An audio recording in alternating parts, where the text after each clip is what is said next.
1,00,000 വനിതകൾ പങ്കെടുക്കുന്ന കർമ്മയോഗിനി സംഗമം ഇന്ന് നാഗർകോവിലിലെ അമൃത യൂണിവേഴ്സിറ്റി ക്യാമ്പസിലാണ് സംഗമം നടക്കുന്നത്. മാതാ അമൃതാനന്ദമയി ദേവിയുടെ സാന്നിധ്യത്തിൽ RSS സർക്കാര്യവാഹ് ദത്താത്രേയ ഹോസബാളെ സംഗമത്തിൽ മുഖ്യപ്രഭാഷണം നടത്തും.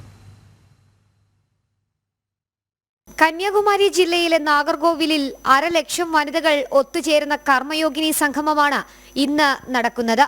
വൈകിട്ട് 3-ന് നാഗർകോവിലിലെ അമൃത യൂണിവേഴ്സിറ്റി ക്യാമ്പസിലാണ് പരിപാടി. മാതാ അമൃതാനന്ദമയി ദേവിയുടെ സാന്നിധ്യത്തിൽ RSS സർക്കാര്യവാഹ് ദത്താത്രേയ ഹൊസബോള മുഖ്യപ്രഭാഷണം നടത്തും. NISH university vice chancellor doctor Tessy Thomas ചടങ്ങിൽ അധ്യക്ഷത വഹിക്കും. ലോകമാതാ അഹല്യാബായി ഹോൾക്കറുടെ 300ാം ജന്മവാർഷികത്തിന്റെയും RSS ശതാബ്ദിയുടെയും പശ്ചാത്തലത്തിൽ നടക്കുന്ന സംഗമത്തിൽ സ്ത്രീകളുടെ കൂട്ടായ സംരംഭമായ വൈഭവശ്രീയുടെ സിൽവർ ജൂബിലി ആഘോഷവും തമിഴ്നാട്ടിൽ ആരംഭിക്കുന്ന വനിതാ ശാക്തീകരണ പരിപാടികളുടെ ഉദ്ഘാടനവും നടക്കും. സംഗമത്തിൽ ജീവകാരുണ്യ പ്രവർത്തനങ്ങൾ നടത്തുന്നവരെയും സർഗപ്രതിഭകളെയും ധീരവനിതകളെയും ആദരിച്ച് പുരസ്കാരം സമ്മാനിക്കും. ആധ്യാത്മിക രംഗത്തെ വനിതകളെ കർമ്മയോഗിനി സംഗമം പാദപൂജ ചെയ്ത് ആദരിക്കും.